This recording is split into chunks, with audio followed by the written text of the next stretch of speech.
Bismillahirrahmanirrahim. Assalamualaikum warahmatullahi wabarakatuh. Innal hamdalillah summa salatu wassalamu ala Rasulillah la haula wala quwata illa billah.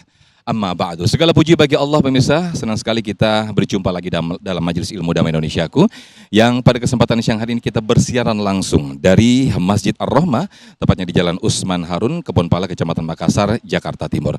Nah pemirsa, baru saja kemarin kita memperingati sebuah peristiwa besar, yaitu Isra Mi'raj, di mana Rasulullah SAW diperjalankan oleh Allah menuju tempat yang sangat agung, yaitu Sidratul Muntaha.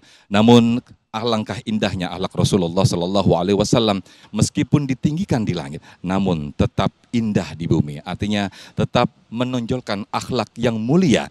Nah untuk itu pemirsa, di kesempatan Damai Indonesia siang hari ini kita akan membahas bagaimana keindahan akhlak Rasulullah SAW dengan judul Kiat Meneladani Akhlak Rasulullah SAW. Yang akan membahas tema ini bersama guru-guru kita yang sudah bersama-sama jamaah, ada Ustadz Rustandi, kemudian juga Kiai Haji Sumana Syafi'i dan juga Ustazah Ebira Hasanatina. Langsung saja pemirsa, kita simak Damai Indonesiaku yang dipersembahkan oleh Sarung Wadimor, tentu sarung kita. Selamat menyaksikan.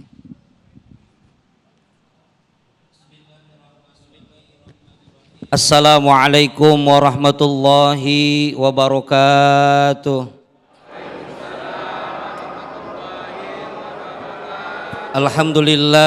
Alhamdulillahilladzi hadana ala dinil Islam. Asyhadu an la ilaha illallah wahdahu la syarikalah wa asyhadu anna sayyidana Muhammadan abduhu wa rasuluhu la nabiyya ba'dah.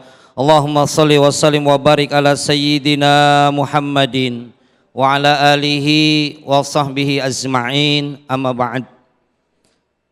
Yang terhormat Ustazah, juga kiai kita, dan Bapak Ibu jamaah sekalian, juga para pemirsa Damai Indonesiaku TV One dimanapun Anda berada.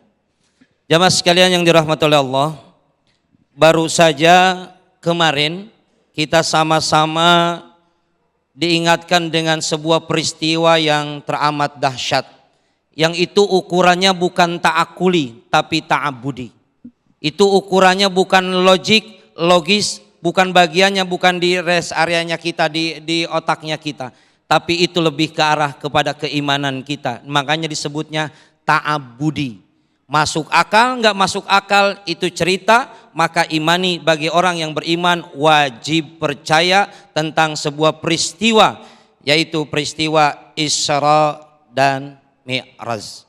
Nah jamaah sekalian, peristiwa Isra Mi'raj ini diawali dengan peristiwa ketika kesedihannya Rasulullah SAW, istri meninggal, yang menjadi backing beliau pun bapaknya meninggal, sementara embargo ekonomi ada, kemudian dari orang-orang penguasa zolim kepada Rasulullah SAW, maka Rasulullah SAW oleh Allah diisrakan dan dimi'rajkan. Ingat jamaah sekalian, mengacu kepada tema ini, Rasulullah seorang hamba yang mengalami peristiwa yang enggak pernah dialami oleh nabi-nabi lain, malah oleh makhluk yang lain. Rasulullah SAW diangkat ke langit dengan derajat yang teramat tinggi sampai bertemu dengan Allah Subhanahu wa taala. Tapi tetap beliau memiliki akhlak yang mulia. Beliau tetap rendah diri, rendah hati berada di buminya. Maka dengan demikian Rasulullah, meski beliau menjadi seorang pemimpin para nabi dan rasul, Imamul Anbiya wal Mursalin, Khatamul Anbiya wal Mursalin, tapi beliau enggak pernah sombong dalam kehidupannya. Sayang kepada yang kecil, hormat kepada yang ini serius banget kayak Jumat tuh, kayak khutbah Jumat ini. Hormat kepada yang tua, sayang kepada yang kecil. Apa hadiahnya, apa hasilannya daripada peringatan Isra Mi'raj? Kita meniru akhlaknya Rasulullah. Pertama, diwajibkannya sholat dengan peristiwa Isra Mi'raj. Apa yang didapatkan dari orang yang suka sholat? Ini kalau yang hadir di sini insya Allah ahli ibadah nih.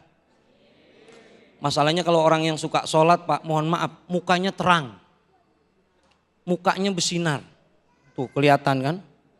Mukanya kelihatan. Iya, kelihatan. Iya. Min asaril wudu wa min asari sujud. Dari bekas wudu dan bekas sujudnya orang mah kelihatan. Enggak usah ditanya, ente suka sholat apa enggak? Enggak usah ditanya. Kenapa? Memang orang kelihatan dari suka sujud dan suka sholatnya. Tapi mohon maaf, orang yang suka sholat kayak kita berharap ibadah kita semuanya diterima sama Allah. Optimis. Ustadz, saya bacaan saya masih belepetan, sholat. Ustadz, saya bacaan saya belum hafal semua, artinya sholat. Mau apapun kondisi kita, sholat. Orang yang sholat harus bisa menjaga karakteristik orang yang biasa sholat. Dan ini ada dalam jiwanya Rasulullah Shallallahu Alaihi Wasallam. Dalam kesempatan yang singkat ini nggak mungkin saya bicara sejarah Rasulullah. Secara detail nggak mungkin, tapi singkatnya saja. Karakteristik orang yang suka sholat. Pertama, minimal ada di dalam surat Al-Fat ayat 29. Surat apa? Al-Fat ayat 9. Ibu bengong, ibu tenang ibu, tenang. Ya, punya aman lah ya. A'udzubillahi minasyaitonir rajim. Ini pahami sama kita, saya juga belajar. Kita sama-sama belajar untuk menauladani, mengikuti akhlak Rasulullah, karakter orang yang sholat. Ciri umat Nabi ini. Di dalam surat Al-Fat, a'udzubillahi minasyaitonir rajim. Muhammadur Rasulullah walladzina ma'ahu asyidda'u 'ala kuffar ruhama'u bainahum tarahum ruk'an sujada yabtaguna fadlan minallahi wa ridwana simahum fi wujuhihim min atharis sujud. Al-ayah sadaqallahul azim. Lengkapnya cari dalam surat Al-Fat ayat 29. Ntar pulang dari sini buka.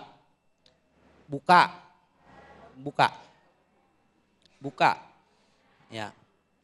Ciri satu pertama, ciri umat Nabi yang suka sholat nih. Muhammadur Rasulullah walladzina ma'ahu asyidda'u 'ala kufar. Ciri umat Nabi Muhammad yang suka sholat, yang biasa sholat kita, nggak usah ke orang lain. Kita itu antara engkau dan aku, antara kita semua. Asyidda'u 'ala kufar, tegas sama orang kafir. Makna secara umum tegasnya kepada orang kafir. Tapi secara harfiahnya kita tegas terhadap makna kekafiran, makna kekufuran. Orang yang punya sholat, yang biasa dengan sholatnya, ada penyakit-penyakit kufur dalam batin kita. Apa? Penyakit hati. Itu bentuk kekafiran. Apa kafir? Menutupi kebaikan, menutupi kebenaran. Jangan ke orang lain dulu, jangan keluar dulu. Pribadi kita perbaiki hati kita yang memiliki sifat kekafiran. Apa diantaranya? Sombong. Apa lagi? Iri. Kalau udah iri kenapa harus kedengki ya? Di mana-mana gitu Pak, asal udah iri dengki pasti itu. Kalau udah judi pasti net itu. Judi, net, pasti gitu. Iri, dengki itu pasti begitu.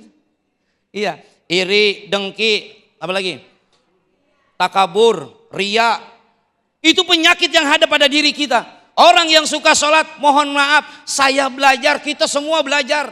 Sebab di alam dunia ini belum ada yang benar Pak. Saya belajar, Bapak belajar. Makanya jangan merasa diri orang jadi orang benar. Sebab kita lagi belajar. Yang benar cuma dua. Satu Rasulullah, dari mulai lahir sampai wafat beliau mah benar, dibimbing, diaping dengan wahyunya Allah. Tapi yang kedua, orang yang benar, orang yang meninggal husnul khotimah. Kita mah baru belajar benar. Makanya makanya kumpul di tempat yang benar, ngedengerin ustadz yang kelihatan kayak orang benar. Makanya kita lagi belajar benar. Satu, tegas sama orang kafir. Nih di belakang udah begini-begini Bu masalahnya. Saya cepetin. Yang kedua, ruhama'u bainahum. Saling kasih sayang. Hei, orang yang suka sholat jangan suka hasud dong sama orang. Jangan suka dengki, jangan suka iri sama rezeki orang. Bu, mohon maaf, enggak apa-apa orang iri sama kita, asalkan jangan kita iri sama orang. Kalau ada orang iri ke kita, kita jangan ngiri, nganan. Iya kan orang ngiri, ya kita nganan lah. Lah kalau dia ngiri, kita ngiri, tabrakan Pak. Satu, sayang sama yang kecil, hormat sama yang besar, ciri umat Nabi. Yang kedua, ruk'an sujada yabtaguna fadlan minallahi wa ridwana. Yang ketiga, ciri umat Nabi Muhammad yang ketiga, ruku dan sujud hanya kepada Allah. Salat iya, tahajud iya, tapi kadang-kadang sama Allahnya enggak percaya. Ini kenapa begini sih? Enggak percaya sama takdir Allah. Sujud dan ruku hanya kepada Allah. Yang ketiga, yang keempat, ciri umat Nabi Muhammad, kalau udah beliau berdiri udah tanda-tanda nih. Tanda-tanda udahan. Yang keempat, selalu mencari ridhonya Allah. Selalu mencari ridho Allah. Dan yang keempat, wajahnya selalu bersinar, bercahaya. Kepada siapa? Kepada sesama saudaranya selalu tersenyum dan baik hati. Mudah-mudahan ibadah kita diterima oleh Allah dan segala dosa kita diampunkan oleh Allah Subhanahu wa taala. Amin ya rabbal alamin. Terima kasih Ustaz Rustandi yang telah menyampaikan di segmen 1 ini. Asyidda'u 'alal kufar ruhama'u bainahum. Kita keras dan juga kita tegas terhadap segala bentuk kekafiran ataupun kekufuran, dan sebegitu sebaliknya kita berkasih sayang dan berlemah lembut antara sesama. Itulah keindahan akhlak Rasulullah Shallallahu Alaihi Wasallam yang ditunjukkan kepada kita semuanya. Nah pemirsa, di segmen berikut Ustazah Ebira akan melengkapi berkaitan dengan tema kita, bagaimana kiat meneladani akhlak Rasulullah Shallallahu Alaihi Wasallam. Di antara sifat Rasulullah Shallallahu Alaihi Wasallam yaitu sidik fatonah. Bagaimana beliau nanti akan menjelaskan di segmen berikut. Tetaplah bersama kami dalam Damai Indonesiaku yang dipersembahkan oleh Sarung Wadimor, tentu sarung kita.